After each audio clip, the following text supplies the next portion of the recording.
Hello friends, welcome to Biomentors class online. I am Dr. Nitin Singh. The topic for today is meiosis. इसके पहले के दो part में हमने देखा था सेल साइकिल और माइटोसिस के। पार्ट 1 में हमने पढ़ा सेल साइकिल के बारे में। हमने देखा कि सेल साइकिल में जो है वो G1 phase, S phase, G2 phase और M फेज होता है। ठीक है, G1 phase, S phase, G2 phase को मिलाकर हम इंटरफेज कहते हैं, जो सेल साइकिल का मैक्सिमम टाइम कंज्यूम करता है। फिर हमने देखा था कि M फेज या माइटोटिक फेज में मैंने कहा था आपसे कि कैरियोकाइनेसिस का मतलब होता है डिवीजन ऑफ न्यूक्लियस, साइटोकाइनेसिस का मतलब होता है डिवीजन ऑफ साइटोप्लाज्म। फिर मैंने कहा था कि यदि डिवीजन ऑफ न्यूक्लियस होने पर जितने क्रोमोसोम डॉटर सेल में होते हैं उतने ही क्रोमोसोम वाली जो है जितने क्रोमोसोम जो है डॉटर सेल के अंदर प्रेजेंट है उतने ही क्रोमोसोम पेरेंटल सेल में थे। या हम ऐसा बोले कि डिवीजन के बाद पेरेंटल सेल अपने जैसी ही सेल को प्रोड्यूस करती है, जितने क्रोमोसोम पेरेंटल सेल में थे उतने ही डॉटर सेल में थे। तो माइटोसिस का हमने इसको इक्वेशनल डिवीजन कहा। ठीक है, माइटोसिस के सिग्निफिकेंस को हमने समझा कि mitosis is the division for growth, mitosis is the division for embryogenesis के।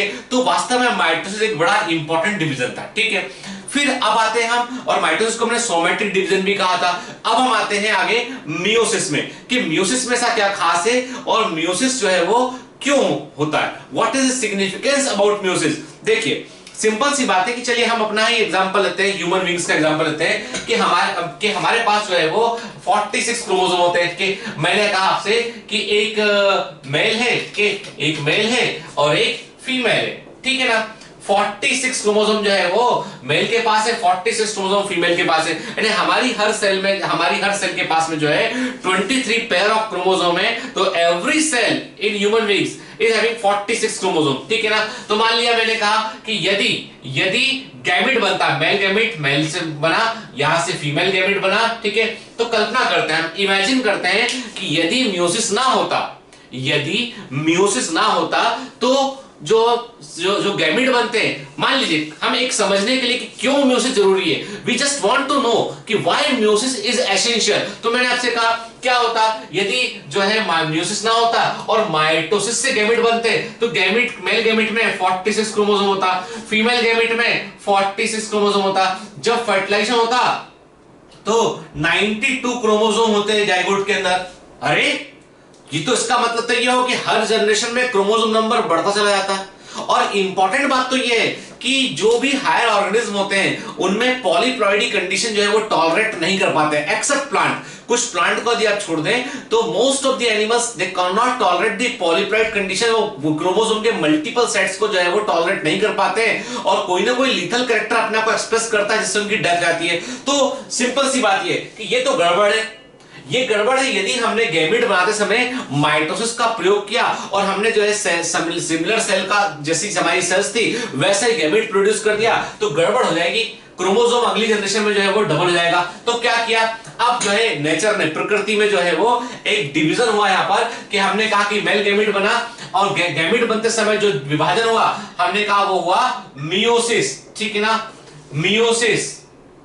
ठीक है, मियोसिस ने क्या किया, मियोसिस ने जो है इस प्रकार से क्रोमोसोम को डिवाइड कराया, इस प्रकार से नाभिक को डिवाइड कराया कि जो गैमेट बना उसमें जितने क्रोमोसोम मेल के अंदर थे 2n नंबर 46 था, 2n नंबर फीमेल में 46 था, उसने क्रोमोसोम का नंबर जो है 2n से n कर दिया। तो गैमेट के अंदर जो है वो 23 क्रोमोसोम थे। अब ठीक है, मियोसिस ने क्रोमोसोम का नंबर 2n से n कर दिया।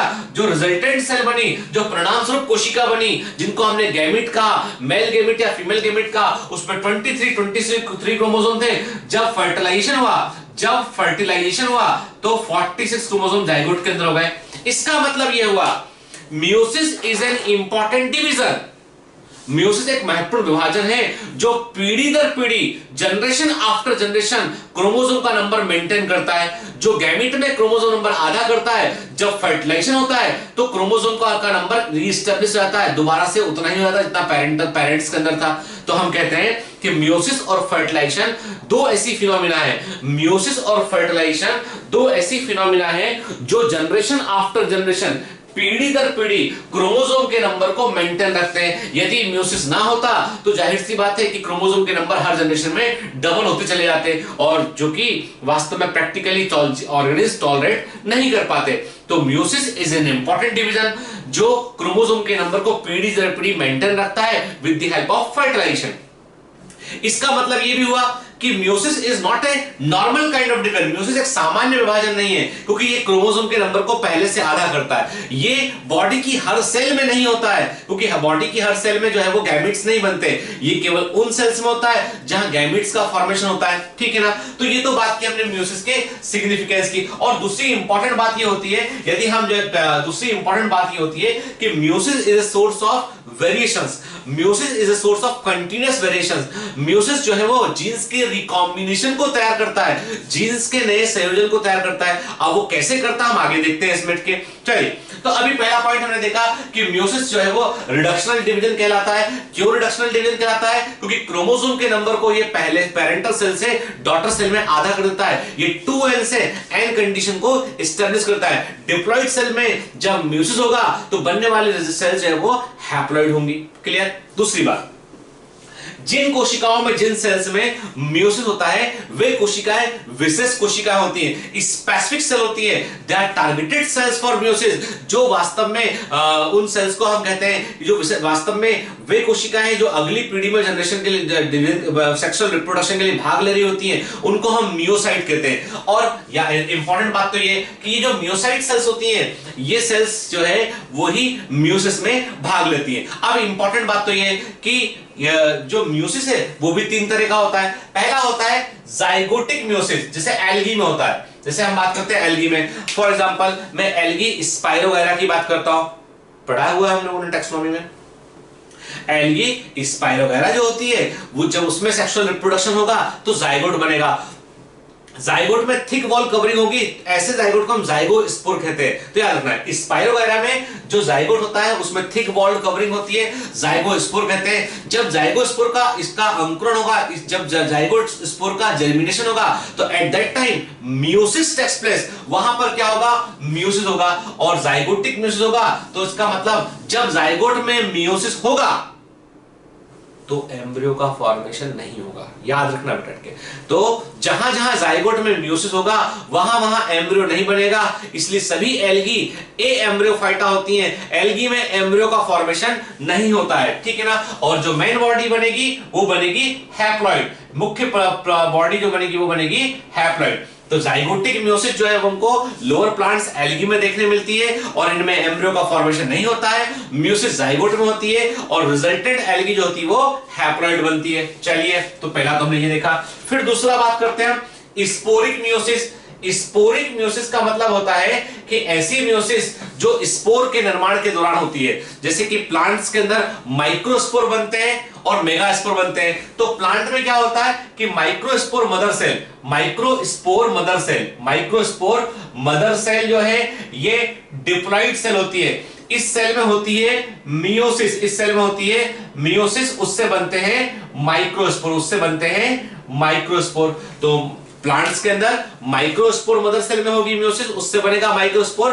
फिर ये माइक्रोस्पोर मेल गैमेटोफाइट का विकास करते हैं, ये माइक्रोस्पोर मेल गैमेटोफाइट का विकास करते हैं प्लांट्स के अंदर, ठीक है ना। तो माइक्रोस्पोर बेटा गैमेट नहीं होते हैं, microspore not gamete, microspore haploid cells होते हैं जो मेल गैमेटोफाइट का विकास करेंगे, फिर उस मेल गैमेटोफाइट में मेल गैमेट बनता है, ठीक है। जब एम्ब्रियोलॉजी देखेंगे तब समझेंगे उसको हम। तो अभी हम इतना समझते हैं कि plants are different from animal. Plant के अंदर जब म्यूसिस होता है तो स्पोर्स का फॉर्मेशन होता है। माइक्रोस्पोर बनाने के लिए माइक्रोस्पोर मदर सेल में म्यूसिस होता है, मेगा स्पोर बनाने के लिए मेगा स्पोर मदर सेल में म्यूसिस होता है, तो मेगा स्पोर का निर्माण होता है। क्लियर? ठीक है। तो ये हमने कहा स्पोरिक म्यूसिस जो स्पोर निर्माण के दौरान होती है। और जिसको हम एक्चुअल म्यूसिस समझ जानते हैं वो होती है गैमेटिक म्यूसिस। ये होती है गैमेटिक म्यूसिस। और वास्तव में गैमेटिक म्यूसिस जो होती है वो होती है वास्तव में स्पर्मेटोसाइट और oocytes में। स्पर्मेटोसाइट वे सेल होते हैं जो स्पर्म को प्रोड्यूस करते हैं, oocyte वे सेल होते हैं जो ओवम को प्रोड्यूस करते हैं। तो मेल गैमेट को हम स्पर्म कहते हैं, फीमेल गैमेट को हम ओवम कहते हैं। तो उनके निर्माण के दौरान एनिमल्स में म्यूसिस देखने मिलती है तो उसको बोलते हैं गैमेटिक म्यूसिस। तो 3 तरह का जो है वो म्यूसिस हो गया।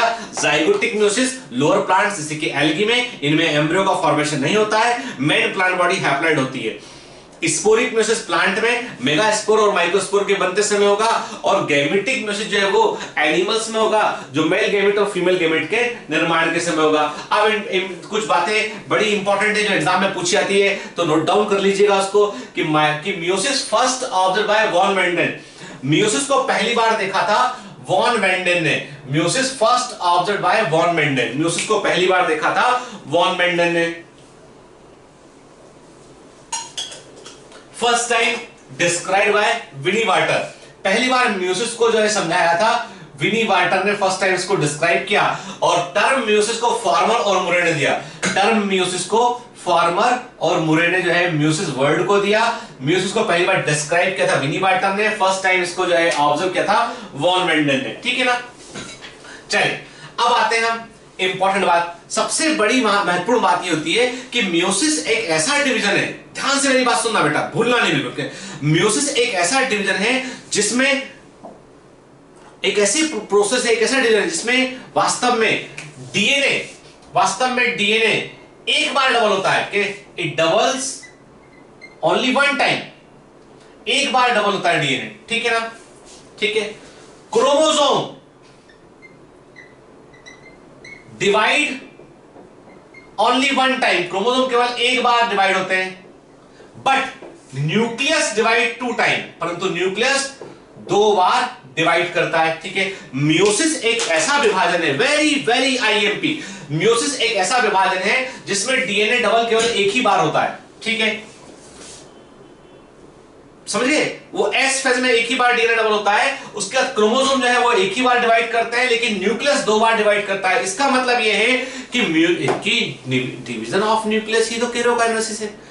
म्यूसिस में न्यूक्लियस दो बार डिवाइड करता है पर क्रोमोसोम एक ही बार डिवाइड करता है।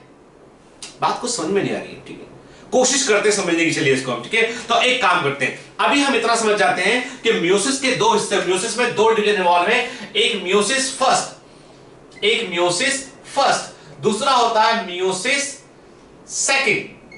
ठीक है, म्यूसिस में दो डिवीजन इन्वॉल्व है, म्यूसिस फर्स्ट और म्यूसिस सेकंड, और दोनों के बीच में there is a time gap, दोनों के बीच में टाइम गैप होता है, उसको हम इंटरकाइनेसिस कहते हैं। ठीक है, तो एक काम करते हैं, हम ज्यादा कॉम्प्लिकेट नहीं करते हैं, बल्कि जो है इसको समझने की कोशिश करते हैं, और मेरा काम यह है कि आपको कॉम्प्लिकेटेड चीजों को मैं सिंप्लीफाइड करूं। ठीक है, तो हम इतना समझ गए कि म्यूसिस एक रिडक्शनल डिवीजन है। म्यूसिस एक ऐसा विभाजन है जिससे क्रोमोसोम नंबर पेरेंटल सेल की तुलना में डॉटर सेल में आधे रह जाते हैं। म्यूसिस में दो विभाजन इन्वॉल्व है, meiosis first and meiosis second.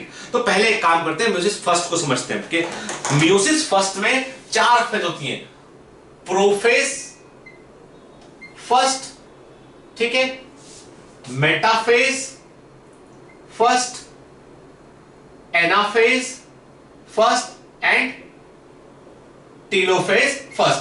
Meiosis first में चार सब फेजेस हैं, चार फेजेस हैं, prophase first, metaphase first, anaphase first और टीलोफेज फर्स्ट। ठीक है, म्यूसिस फर्स्ट को हम जो है हेट्रोटाइपिक डिवीजन कहते हैं, वेरी वेरी आईएमपी।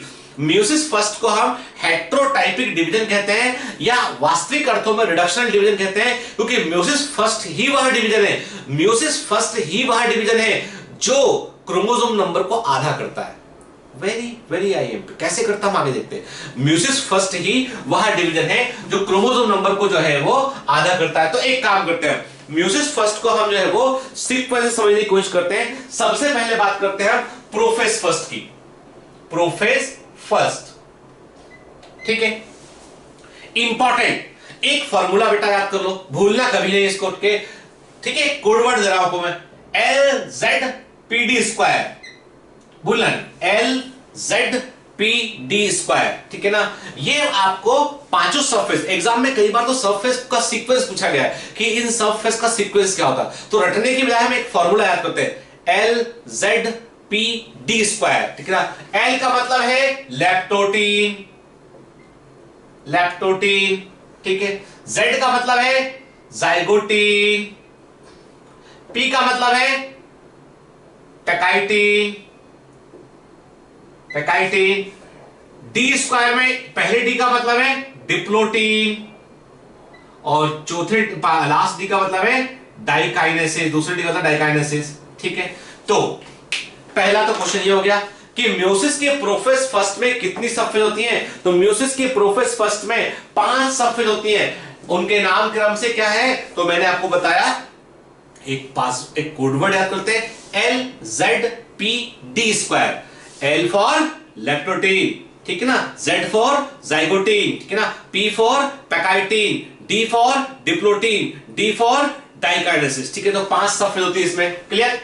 चलो अब एक काम करते हैं, एक एक सब फेज को समझते हुए चलते हैं कि लैक्टोटीन में क्या होता है, ठीक है। देखो सबसे पहले हम एक काम करते हैं कि हम जो है वो 5 इन अवस्थाओं को समझने के लिए हम जो है प्रोफेज फर्स्ट में, चूंकि 5 सब फेज इन्वॉल्व है इसमें, तो मैंने आपसे कहा कि ये हमने न्यूक्लियस बनाया लैक्टोटीन के लिए, आप देखेंगे कि दूसरा ये मैंने डायग्राम न्यूक्लियस बनाया जाइगोटीन के लिए, ठीक है।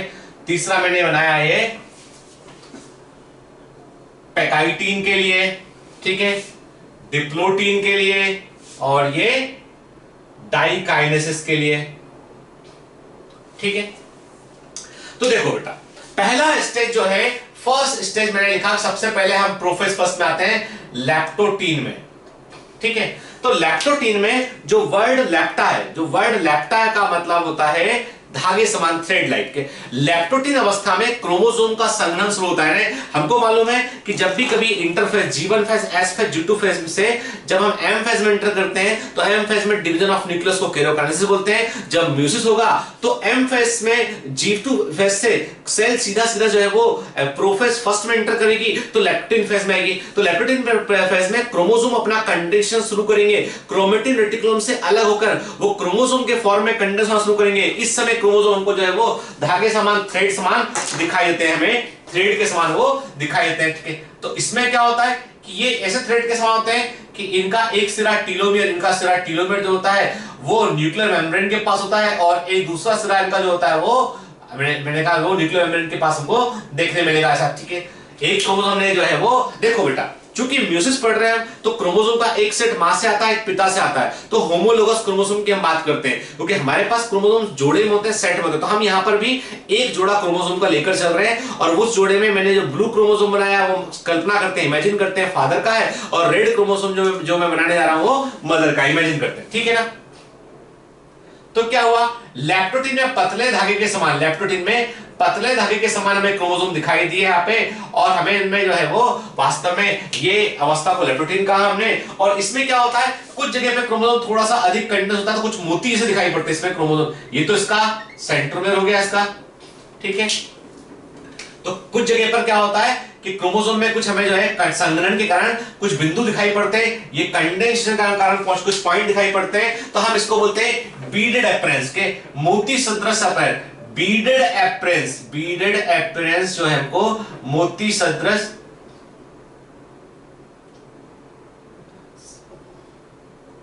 बीडेड एपरेंस हमको लैक्टोटीन में दिखाई पड़ता है। और क्रोमोसोम जो होते हैं वो वास्तव में हम ग्रेजुअली विजिबल होने लगते हैं वो, और वास्तव में जो है वो अपने आप को कंडेंस करने की कोशिश करते हैं, ठीक है।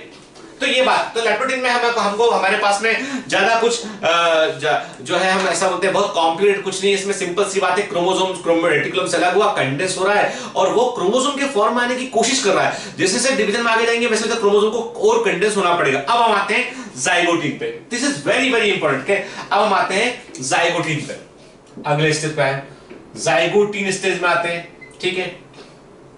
अब बेटा जाइगोटीन का मतलब ये होता है, जाइगो मतलब होता है जोड़ा, जाइगो मतलब होता है जोड़ा या पेयर। जाइगोटीन अवस्था में होमोलोगस क्रोमोसोम, होमोलोगस क्रोमोसोम जो है वो थोड़े से और अधिक कंडेंस होते हैं और एक जोड़ा बनाते हैं, पेयर बनाते हैं, ठीक है। तो मैंने कहा आपसे ये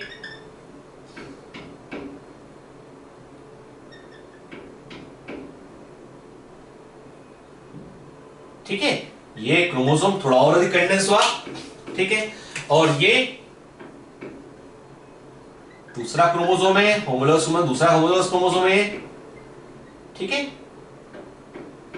अब जाइगोटीन अवस्था में क्या होता है कि होमोलोगस क्रोमोसोम जो होते हैं वो पेयरिंग करते हैं और इस पेयरिंग को हम बोलते हैं सिनैप्सिस, इस पेयरिंग को बोलते हैं हम सिनैप्सिस, ठीक है, सिनैप्सिस। अब इसमें क्या होता है बेटा, सिनैप्सिस में होता क्या है, सिनैप्सिस में कि एक होमोलोगस क्रोमोसोम का जो थ्रेड है वो थोड़ा सा बाहर की ओर निकलते हैं, कुछ थ्रेड इसके बाहर निकलते हैं, सामने वाले होमोलोगस क्रोमोसोम के भी थ्रेड बाहर निकलते हैं और ये चेन के समान। जैसे आपने देखा ना कि आपके कपड़ों में कहीं जिप होती है, तो जिप क्या होती है, जिप में दो सिरे होते हैं जो जुड़ जाते हैं आपस में, तो हम कहते हैं कि जिप के समान लेटरल एक्सेस के आपस में फ्यूज कर जाते हैं, आपस में उलझ जाते हैं। जैसे मैंने कहा कि एक क्रोमोसोम ये है, एक दूसरा क्रोमोसोम ये, तो इसके थ्रेड ऐसे आपस में इस प्रकार से इंटरलॉक कर जाते हैं, तो जिप के समान ये जो है वो पैर हो जाता है, तो इसको हम बोलते हैं सिनैप्सिस।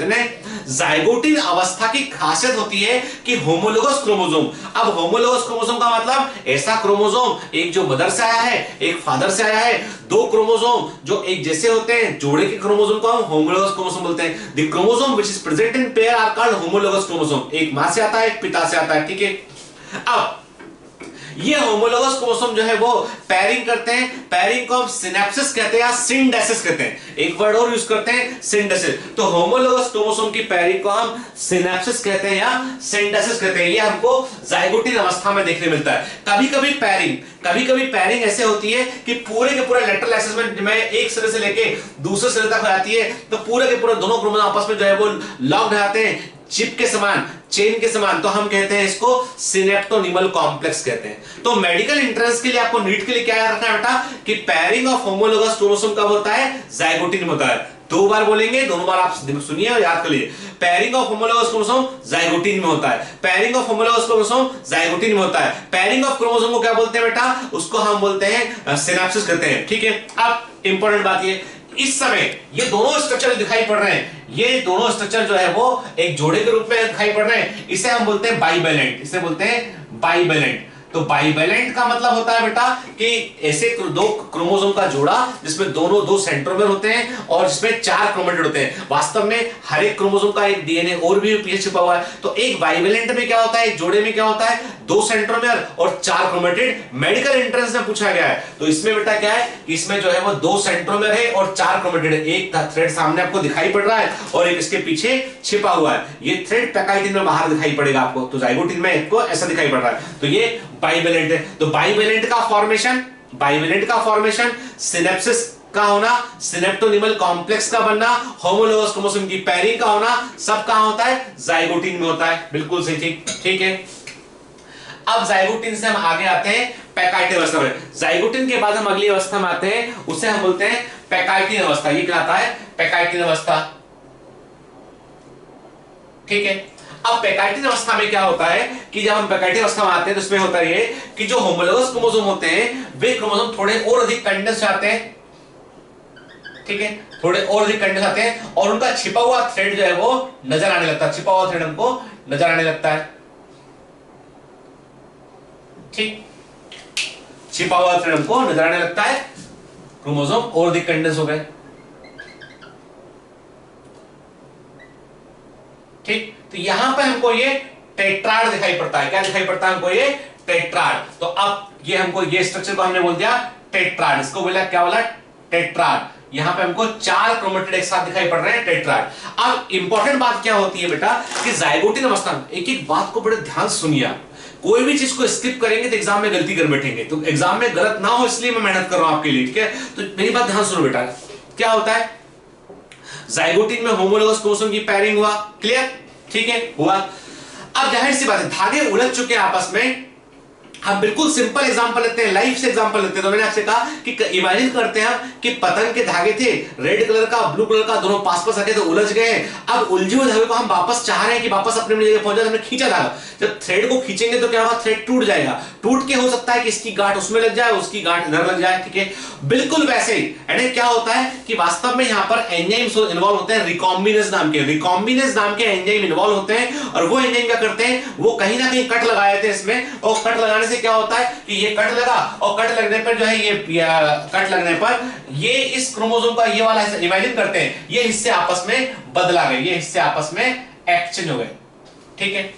ये हिस्से आपस में रेड और शो किया कि ये हिस्से आपस में एक्सचेंज हो गए, ठीक है। रेड वाले का एक हिस्सा ब्लू वाले के पास चला गया, क्रोमोसोम के पास चला गया है, और ब्लू वाले क्रोमोसोम का एक हिस्सा जो है वो रेड वाले क्रोमोसोम के पास चला गया है। मतलब हुआ क्या है, हुआ ये है कि मेरी बात ध्यान सुनो, हुआ है होमोलोगस क्रोमोसोम, क्या हुआ है, होमोलोगस क्रोमोसोम के जोड़े में, होमोलोगस क्रोमोसोम के जोड़े में आमने सामने वाले नॉन सिस्टर क्रोमेटिड, ब्लू और ब्लू आपस में सिस्टर क्रोमेटिड, रेड और रेड आपस में सिस्टर क्रोमेटिड, लेकिन ब्लू और रेड आपस में नॉन सिस्टर क्रोमेटिड, ठीक है ना। देखो बेटा, ये आपस में सिस्टर क्रोमेटिड, ये आपस में सिस्टर क्रोमेटिड, ये दोनों आपस में नॉन सिस्टर क्रोमेटिड। तो क्या हुआ है, होमोलोगस क्रोमोसोम के जोड़े में, टेट्राड में, होमोलोगस क्रोमोसोम के जोड़े में आमने सामने वाले नॉन सिस्टर क्रोमेटिड अपने क्रोमोसोम खंडों का, क्रोमोसोमल सेगमेंट्स का आपस में एक्सचेंज कर रहे हैं, और इस एक्सचेंज को बोलते हैं हम क्रॉसिंग ओवर। इसे क्या बोलते हैं हम, क्रॉसिंग ओवर, इसे हम कहते हैं क्रॉसिंग ओवर, ठीक है ना।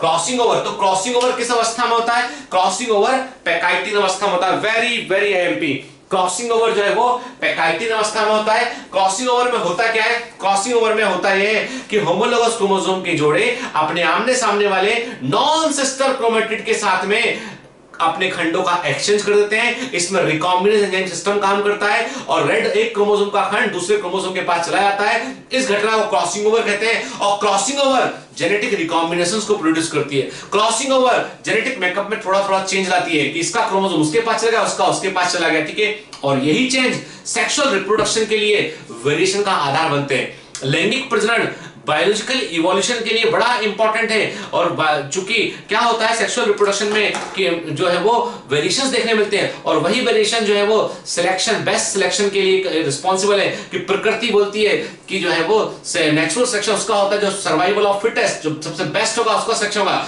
और बेस्ट के लिए वेरिएशन चाहिए, और वो वेरिएशन कहां से आते हैं, सेक्सुअल रिप्रोडक्शन से आते हैं। तो बायोलॉजिकली फ्यूल, जो जैविक बायोलॉजिकल इवोल्यूशन का जो फ्यूल है वो कहां से मिल रहा है, लगातार सेक्सुअल रिप्रोडक्शन से मिल रहा होता है। तो कंटीन्यूअस वेरिएशन जो है वो सेक्सुअल रिप्रोडक्शन प्रोवाइड करता है by the way of meiosis, by the way of crossing over, ठीक है, रिकॉम्बिनेशन।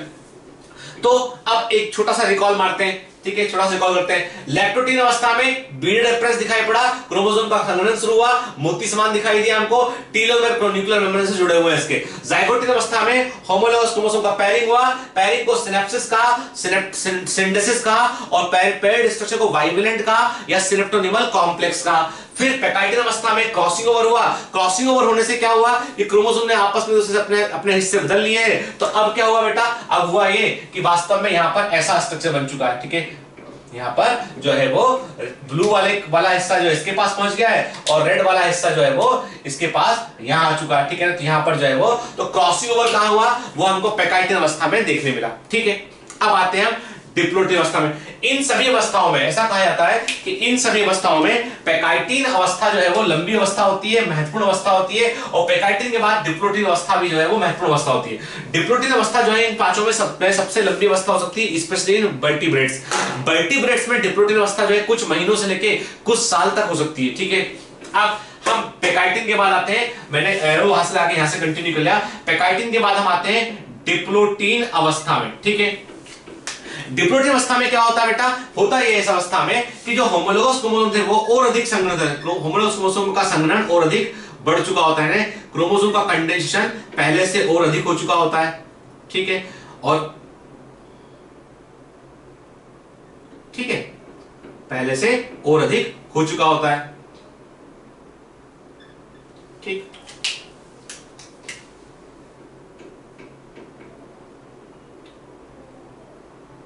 और ये हमको यहां पे क्या दिखाई पड़ता है, हमको यहां पे कुछ कांटेक्ट पॉइंट, आप देखिए एक्स के समान आप देख रहे हैं डिप्लोइड अवस्था में, आपको मैं डायग्राम बना रहा हूं, यहाँ पे आप देख रहे हैं कि टेट्राड दिखाई पड़ रहा है आपको, और ये एक्स के समान, यानी ये जो स्ट्रक्चर है आपको, यदि आप इसको गौर करें, इसको इस संरचना को आप गौर करें तो ये एक्स के समान दिखाई पड़ता है। इसे बोलते हैं क्याजमेटा, इसे बोलते हैं क्याजमेटा, बोलते हैं इसे क्याजमेटा कहते हैं, ठीक है। तो क्याज्मा का फॉर्मेशन या क्याजमेटा का फॉर्मेशन जो है वो कब होता है बेटा, वो होता है डिप्लोइड अवस्था में होता है। अब आप बोलोगे सर क्याजमेटा क्यों बन रहे हैं, हमको तो आप कारण बताइए।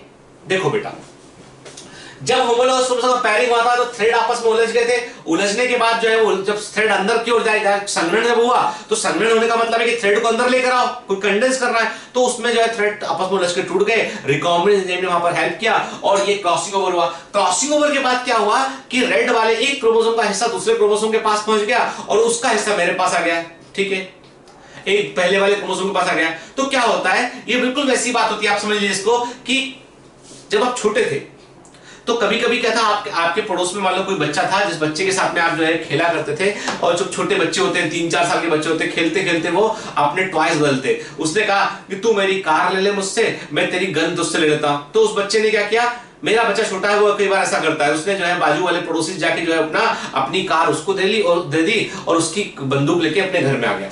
ठीक है, अब 2 दिन खेलते खेलते झगड़ा हो गया किसी बात पे, तो अब उनके बीच बात बंद हो गया बच्चों के बीच।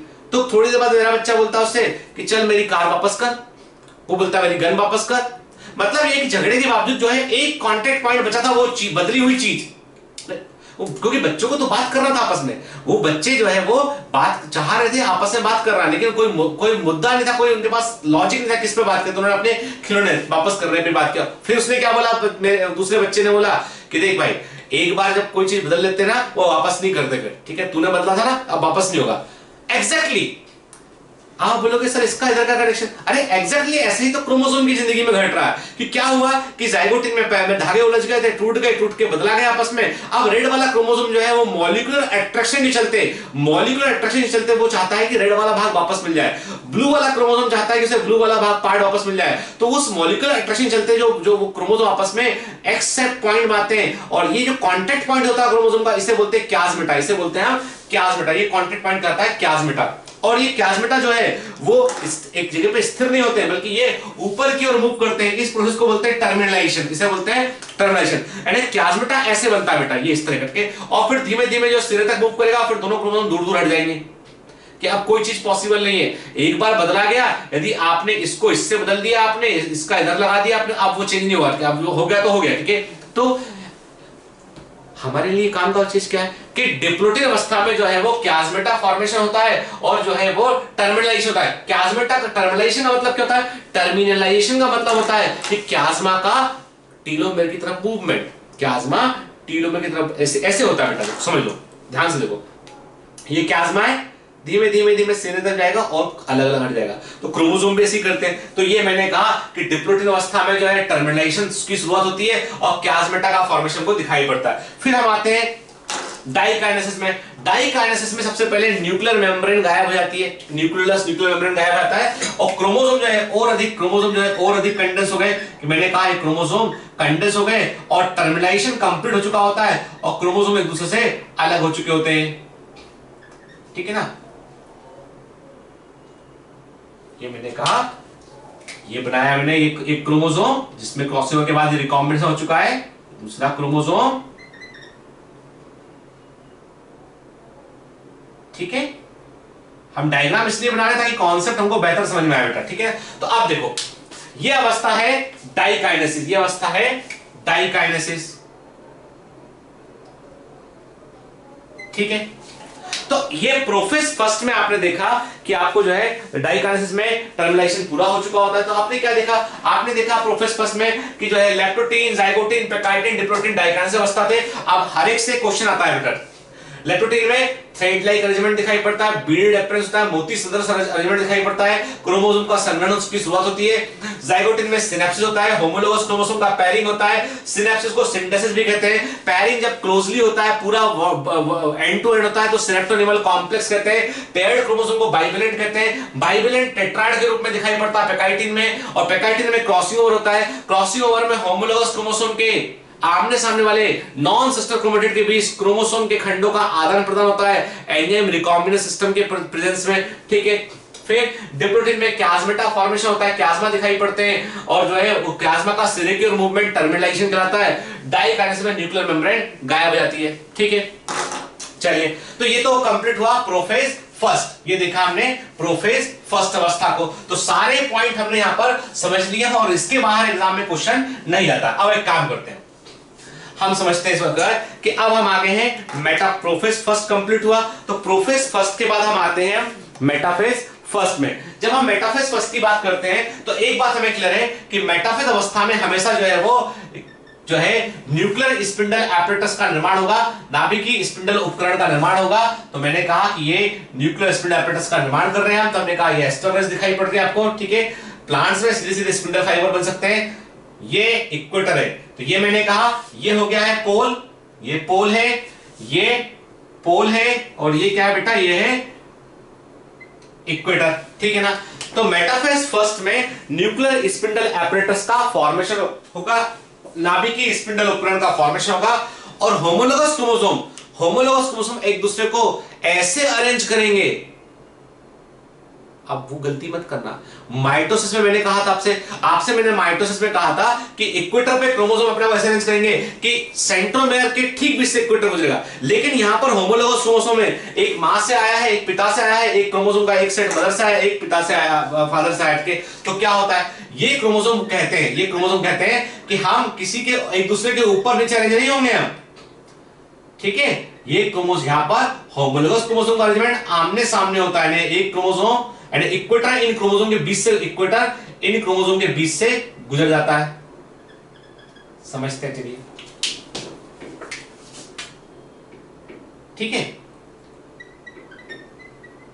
होमोलोगस क्रोमोसोम अपने आप को ऐसे इस प्रकार अरेंज करते हैं कि इक्वेटर इन दोनों क्रोमोसोम के बीच से गुजर जाता है और ये इक्वेटर पर नहीं आते। तो वास्तव में मेटाफेज प्लेट पे होता है क्या है बेटा कि म्यूसिस में मेटाफेज फर्स्ट के दौरान हम बात करते हैं तो जो न्यूक्लियर स्पिंडल एपरेटस है, उस न्यूक्लियर स्पिंडल एपरेटस में क्रोमोसोम अपने आप को ऐसे अरेंज करते हैं, एक दूसरे के आमने सामने अरेंज करते हैं। ये क्रोमोसोम कहता है कि मैं तुमसे छोटा नहीं हूं, तो मैं मतलब देखिए हम समझ रहे हैं कि होमोलोगस क्रोमोसोम जो है ऐसे क्रोमोसोम है जो एक समान बायोकेमिकल प्रोडक्शन कर सकते हैं, जिनमें समान स्थान में समान तरह की जीन्स है। और चूंकि क्रोमोसोम का हमें रिड्यूस करना नंबर को, तो वास्तव में क्या हो रहा है कि यहां पर ऐसा होता है कि क्रोमोसोम जो है वो एक दूसरे के आमने सामने जो पहले वो जोड़ा बनाए थे, पेयरिंग किए थे, तो वो पेयरिंग का करेक्टर में जो है वो मेटाफेज फर्स्ट प्लेट तक जो है वो समझ में आता है। तो ये क्या करते हैं, एक दूसरे के आमने सामने आते हैं और इक्वेटर इनके बीच से गुजर जाता है।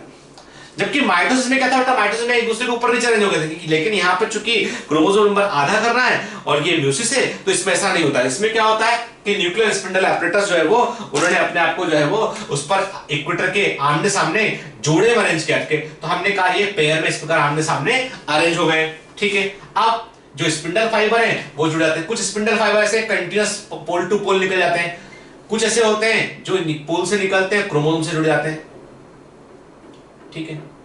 अब आप गौर से ध्यान से देखो, उनको भूलना नहीं बेटा। म्यूसिस की मेटाफेज फर्स्ट में होमोलोगस क्रोमोसोम एक दूसरे के आमने सामने आ चुके हैं और ये एक मतलब इसका मतलब क्या है, इसका मतलब ये है कि लेफ्ट वाला, यदि मैं बोलता हूं आपसे कि मैं कहता हूं आपसे कि मेरा लेफ्ट वाला जो क्रोमोसोम आपको दिखाई पड़ रहा है, जो रेड क्रोमोसोम है, उससे जो स्पिंडल फाइबर जुड़ा होगा वो केवल इस तरफ पर जुड़ा होगा। इस पोल का स्पिंडल फाइबर केवल इस क्रोमोसोम से जुड़ेगा, इस पोल का स्पिंडल फाइबर केवल इस क्रोमोसोम से जुड़ेगा। तो इसका मतलब है ब्लू वाले क्रोमोसोम से इस पोल का स्पिंडल फाइबर नहीं जुड़ सकता है। क्यों नहीं जुड़ सकता है, क्योंकि सामने दूसरा क्रोमोसोम है। और इस क्रोमोसोम से इस पोल का स्पिंडल फाइबर नहीं जुड़ सकता है। क्यों नहीं जुड़ सकता है, क्योंकि सामने ये क्रोमोसोम है। क्लियर।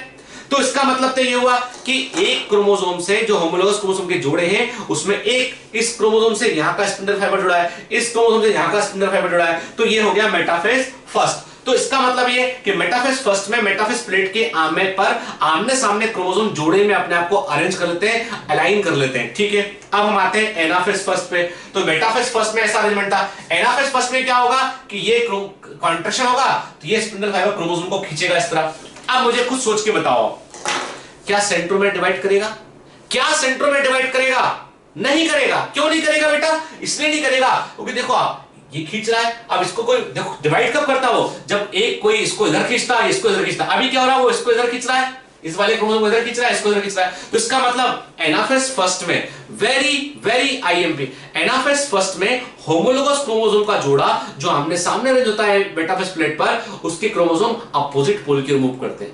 लेकिन स्प्लिटिंग ऑफ सेंट्रोमेयर नहीं होता है, सेंट्रोमेयर का विभाजन नहीं होता है, क्रोमोसोम का डिवीजन नहीं होता है। बस इतना होता है कि पोल पर क्रोमोसोम का नंबर पहले से आधा रहता है, क्योंकि शुरुआत में हमने 2 क्रोमोसोम लिए थे, अब पोल की ओर एक क्रोमोसोम यह मूव कर रहा है, एक क्रोमोसोम यहां मूव कर रहा है, ठीक है। तो एनाफेज फर्स्ट में क्या होगा कि क्रोमोसोम का मूवमेंट होगा, ठीक है। एनाफेज फर्स्ट में क्या हुआ कि मैंने इमेजिन किया, मैंने कहा क्रोमोसोम जो है वो इस हिसाब से क्रोमोसोम ऐसे क्रोमोसोम मूव किया, ठीक।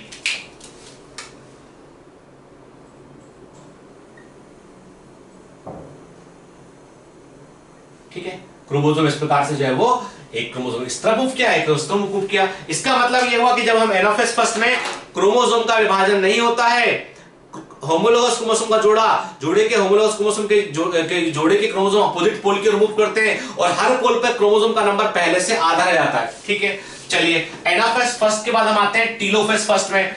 क्रोमोसोम जो है अपने पोल पर पहुंचेगा और पोल पर पहुंचने के बाद जो है वो नॉर्मल हो जाएगा, न्यूक्लियर मेम्ब्रेन क्रोमेटिन रेटिकुलम में कन्वर्ट हो जाएगा, न्यूक्लियर मेम्ब्रेन रीएपर हो जाएगी। अब मुझे बताओ आप कि टीलोफेज फर्स्ट में जब क्रोमोसोम पहुंचा तो क्या दो क्रोमोसोम पहुंचे? नहीं, एक ही क्रोमोसोम पहुंचा है। ठीक है ना, यानी टीलोफेज फर्स्ट में क्या हुआ बेटा कि एक, चलिए हम एक काम करते हैं, कंफ्यूज नहीं होते हैं। तो मैंने कहा कि टीलोफेज फर्स्ट के बाद न्यूक्लियर मेम्ब्रेन जो है वो वापस से रीअपियर हो गई, न्यूक्लियर मेम्ब्रेन दोबारा से आ गई है। टीलोफेज फर्स्ट हुआ, न्यूक्लियर मेम्ब्रेन दोबारा से आ गई। अब इसके पास क्रोमोसोम कैसा है? इसके पास क्रोमोसोम ऐसा है, एक क्रोमोसोम जो पोल आया था ना कॉर्नर में, एक क्रोमोसोम ऐसा है, इसके पास क्रोमोसोम। टीलोफेज फर्स्ट के बाद बेटा दो न्यूक्लियस बने, है ना? ठीक है, एक न्यूक्लियस में क्रोमोसोम इस तरह का आ गया, एक में इस तरह का क्रोमोसोम आ गया। ठीक है, ठीक है ना? टीलोफेज फर्स्ट के बाद में देखो एनाफेज फर्स्ट में क्या था, अपोजिट पोल के मूव किए, टीलोफेज फर्स्ट में मेम्ब्रेन वापस से आ गई, तो एक क्रोमोसोम ये है, एक क्रोमोसोम ये, बाद में रेटिकुलम में कन्वर्ट हो जाएगा। अभी हम समझने के लिए ऐसा बना रहे हैं। अब मुझे बताओ क्रोमोसोम का नंबर पहले से आधा हुआ कि नहीं हुआ? पहले दो क्रोमोसोम थे, आधा आधा क्रोमोसोम, लेकिन आप खुद सोच के बताओ क्या क्रोमोसोम ये नॉर्मल दिख रहा है आपको? नहीं, ये तो ऑलरेडी डबल डीएनए वाला क्रोमोसोम है।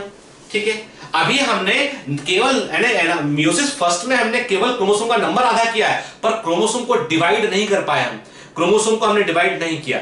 इसीलिए why meiosis second is required. Meiosis second की जरूरत क्या है बेटा? म्यूसिस सेकंड की जरूरत इसलिए है क्योंकि जो क्रोमोसोम के नंबर आपने आधे कर लिए हैं वो क्रोमोसोम अभी सामान्य नहीं है, उनमें ऑलरेडी डबल डीएनए है। तो उस डबल डीएनए को हमें नॉर्मलाइज करना पड़ेगा, हमें उसमें से जो है वो एक क्रोमेटिड को डिवाइड करना पड़ेगा, क्रोमोसोम को डिवाइड करना पड़ेगा, ऑलरेडी थ्रेड डबल है।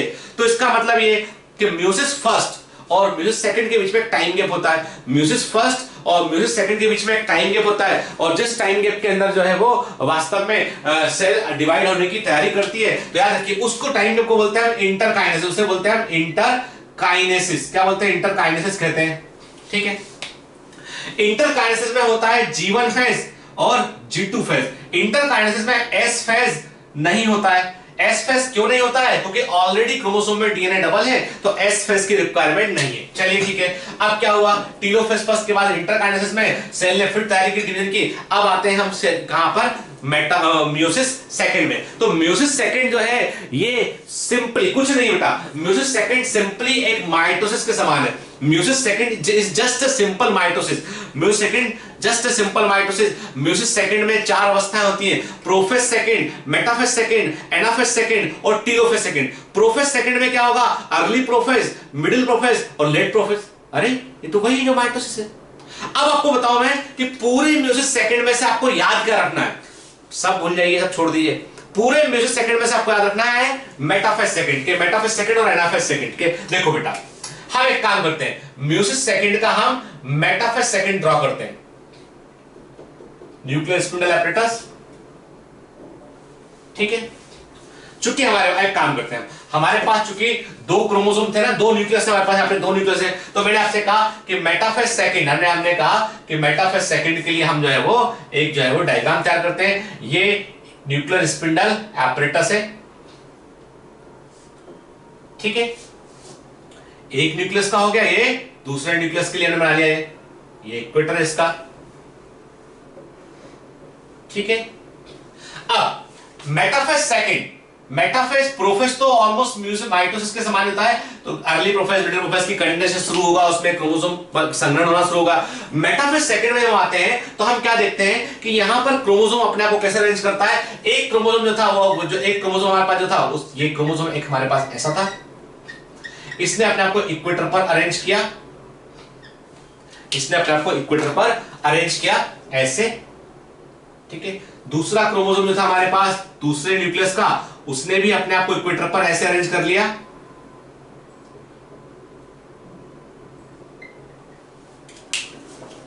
ठीक है, उसने अपने आप को ऐसे अरेंज कर लिया। अब न्यूक्लियर स्पिंडल फाइबर जुड़ना शुरू है इससे, ये स्पिंडल फाइबर यहां जुड़ा, ये इससे यहां जुड़ा। ठीक है, तो याद रखना मेटाफेज सेकंड बिल्कुल माइटोसिस के समान होता है, मेटाफेज सेकंड बिल्कुल माइटोसिस के समान होता है। और जो म्यूसिस फर्स्ट के बाद न्यूक्लियाई जो बने थे वो न्यूक्लियाई माइटोसिस के समान विभाजन में भाग लेते हैं, जिसको म्यूसिस सेकंड कहते हैं। और क्रोमोसोम जो होते हैं अपने आप को इक्वेटर पे ऐसे अरेंज करते हैं कि स्पिंडल फाइबर जो इक्वेटर है वो सेंट्रोमर के ठीक बीच से गुजरता है। और जब हम मेटाफेज सेकंड से एनाफेज सेकंड में आते हैं, जब मेटाफेज सेकंड से हम एनाफेज सेकंड में आते हैं, एनाफेज सेकंड में आते हैं, तब पहली बार क्रोमोसोम डिवाइड करता है। एनाफेज सेकंड में आप आए तो ये डिवाइड कर गया, ये हिस्सा एक क्रोमोसोम बन गया, ये एक क्रोमोसोम बन गया, ठीक है, ये एक क्रोमोसोम बन गया, ये दूसरा क्रोमोसोम बन गया, और ये अपोजिट पोल की ओर मूव करते हैं, ये इधर मूव करेगा, ये इधर मूव करेगा। अब बताओ, पोल पर क्रोमोसोम नंबर तो एक क्रोमोसोम शुरू किया था, पोल पर एक क्रोमोसोम जा रहा है तो क्रोमोसोम नंबर तो चेंज नहीं हुआ, लेकिन क्रोमोसोम का डीएनए नॉर्मलाइज हो गया। पहले 2 थ्रेड थे, उसमें 2 क्रोमेटिड थे, अब एक पोल पे एक क्रोमेटिड जा रहा है, तो क्या होगा बेटा, उसके बाद जो है मतलब एक पोल एनाफेज सेकंड में सेंट्रोमर का डिवीजन होता है। एनाफेज सेकंड में longitudinal splitting of chromosome complete होता है। एनाफेज सेकंड ही वह डिवीजन है जिसमें कि क्रोमोसोम का पहली बार विभाजन होता है म्यूसिस में। म्यूसिस फर्स्ट में क्रोमोसोम डिवाइड नहीं किया था, क्रोमोसोम का नंबर आधा हुआ था, लेकिन म्यूसिस सेकंड में क्रोमोसोम का नंबर तो सेम रहेगा, जो हैप्लॉइड था वो हैप्लॉइड से हैप्लॉइड नंबर ही रहेगा, लेकिन क्रोमोसोम का डिवीजन यहां होता है, ठीक है। जब आप टीलोफेज सेकंड पहुंचेंगे, तो हमें सेल्स कैसे मिलेंगे, चलिए हम कल्पना करते हैं। टीलोफेज सेकंड के बाद क्या हुआ, टीलोफेज सेकंड के बाद हमने देखा कि अब 2 से 4 न्यूक्लियाई बन चुके, पहले 2 बने थे, अब 4 न्यूक्लियस बन चुके, 4 सेल बन चुके, 2 3 4, ठीक है ना। तो हमने कहा डिवीजन हो चुका, तो एक क्रोमोसोम हमको ऐसा मिला, पहले वाले डायग्राम से कंपेयर किया हमने, एक क्रोमोसोम को ऐसा मिला, दूसरा क्रोमोसोम हमको ऐसा मिला, इसके पास रिकॉम्बिनेंट वाला पार्ट है, ठीक है। यहां पे एक क्रोमोसोम को ऐसा मिला,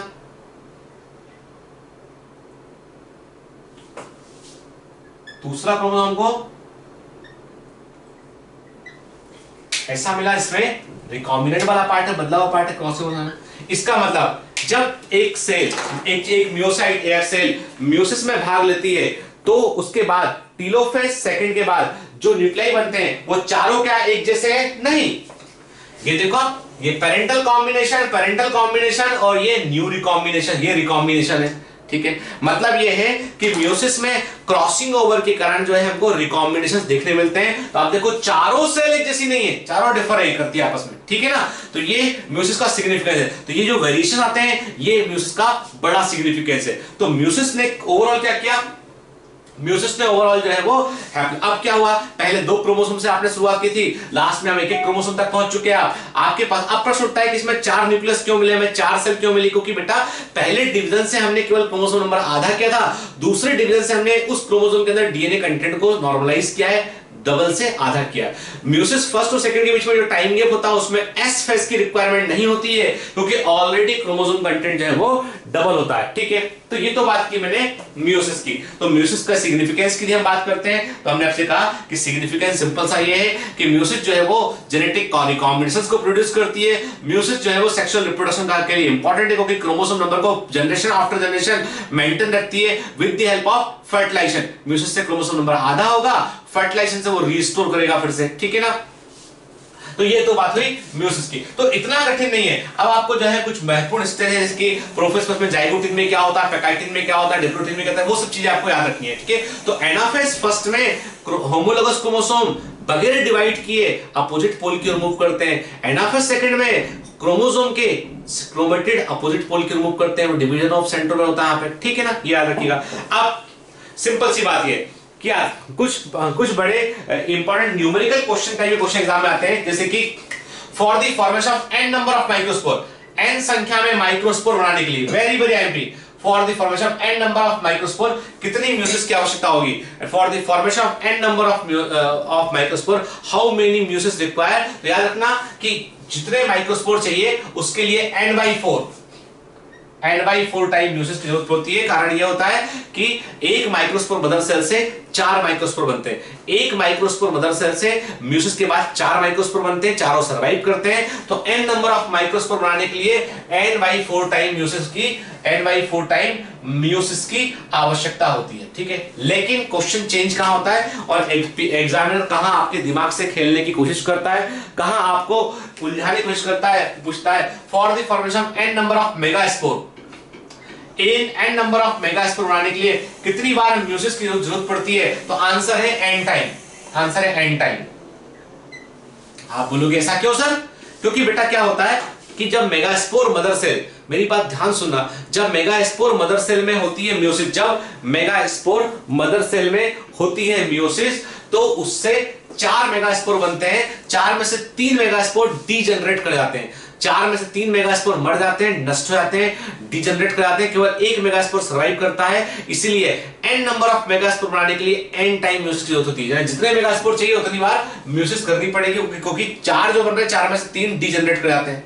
अब एग्जामिनर और चतुर होता है, वो आपको और उलझाने की कोशिश करता है, उसका काम ही उलझाना। याद रखिए, एग्जामिनर जो पेपर ले रहा है आपका, वो आपका सबसे बड़ा शत्रु है, वो आपके आते हुए नॉलेज को उलझाना चाहता है, वो चाहता है कि आप गलती करो। और हम यदि प्रबल कैंडिडेट हैं, हम सफल होने वाले कैंडिडेट हैं, तो हम चाहते हैं कि हम गलती ना करें। अब उसने पूछा n नंबर ऑफ सीड बनाने के लिए म्यूसिस कितनी बार होगी, वो पूछ रहा आपसे कि n संख्या में सीड बनाने के लिए म्यूसिस कितनी बार होगी। तो अब आपके दिमाग में एक बात क्लियर होना चाहिए कि एक बीज को बनाने के लिए हमको चाहिए 1 माइक्रोस्पोर, एक सीड को बनाने के लिए 1 माइक्रोस्पोर चाहिए और 1 मेगास्पोर चाहिए, ठीक है। एक बीज को बनाने के लिए 1 माइक्रोस्पोर चाहिए, 1 मेगास्पोर चाहिए, मतलब n/4 प्लस n, ठीक है। इतनी बार हमको म्यूसिस करनी पड़ेगी। तो इसका मतलब यह हुआ कि यदि हमको 100 सीड बनाने हैं तो 100 माइक्रोस्पोर चाहिए, तो 100 माइक्रोस्पोर मतलब 100/4 हो गया, प्लस 100 मेगास्पोर चाहिए, 100 हो गया, तो कितना आ गया 125, ठीक है ना। तो सिंपल से बात यह है कि जो है एक सीड को बनाने के लिए 1 माइक्रोस्पोर चाहिए, 1 माइक्रोस्पोर के लिए म्यूसिस होती है n/4 टाइम, 1 मेगास्पोर चाहिए म्यूसिस होती है n टाइम। तो 100 सीड के लिए n/4 100/4 25 हो जाएगा ये, और 100 के लिए मेगास्पोर n है तो 100 ही होगा, तो 100 प्लस 25 125 बार म्यूसिस होगी, तो 100 एम्ब्रियो 100 सीड बनेंगे, ठीक है ना। ठीक, तो ये छोटे से न्यूमेरिकल्स होते हैं जो आपको उलझाने के लिए कई बार एग्जामिनर दे देता है, ठीक है। तो ये तो हमने बात की म्यूसिस की। तो अब सिंपल सी बात ये है कि म्यूसिस जो है वो थोड़ा सा कॉम्प्लिकेटेड लगता है पढ़ने में, लेकिन एग्जामिनर एग्जाम में इस पर क्वेश्चन पूछ रहे थे। तो यदि आप मेरे सेल डिवीजन वाले सीरीज के तीनों लेक्चर, पहला पार्ट सेल साइकिल, दूसरा पार्ट माइटोसिस, तीसरा पार्ट म्यूसिस पढ़ लेते हैं, अच्छे से पढ़ लेते हैं, एनसीईआरटी को देख लेते हैं और कुछ क्वेश्चन लगा लेते हैं, तो मैं कहता हूं आपसे कि आप एग्जाम में एक भी क्वेश्चन गलती करेंगे। तो best of luck for your examination. और दूसरी बात यह है कि आप चैनल से जुड़ी हुई जानकारी को प्राप्त करने के लिए, ये पता करने के लिए चैनल में नए अपडेट्स क्या है और पुराने बाकी रिकॉर्डिंग्स कहां है, तो आप बायोमेंटर्स क्लासेस ऑनलाइन को यूट्यूब पर सर्च कीजिए और मेरे चैनल को आप नीचे जो रेड बटन देखा सब्सक्राइब लिखा हुआ उसको आप प्रेस कर दीजिए, या चैनल पे जो लोगो दिखाई दे रहा है उस लोगो को टच को प्रेस कीजिए, तो आप सब्सक्राइब कर देंगे, तो सब्सक्राइब हो जाएंगे आप। और एक बार सब्सक्राइब होने के बाद में जो चैनल में एक बेल बना होता है, उस बेल को टच कीजिए, तो उससे आपको नोटिफिकेशन मिलते रहेंगे। तो संपर्क में बने रहिए, क्योंकि जितने भी नया अपडेट्स हैं वे सब चैनल में रोज में डाले जा रहे हैं। और मैं चाहता ही हूं कि मैक्सिमम टॉपिक आपके कवर हो सके, जिससे कि आप एग्जाम में बेटर परफॉर्म कर सके। सो यहां पर हमारा एनसीईआरटी का चैप्टर नंबर 10 11th क्लास के एनसीईआरटी का chapter number 10 cell cycle and cell division complete होता है और हमने ऑलमोस्ट सारे पॉइंट कवर किए, ठीक है। Best of luck for examination. पढ़ते रहिए, लड़ते रहिए, पढ़ते रहिए, जूझते रहिए और जीत कर दिखाइए। चलिए।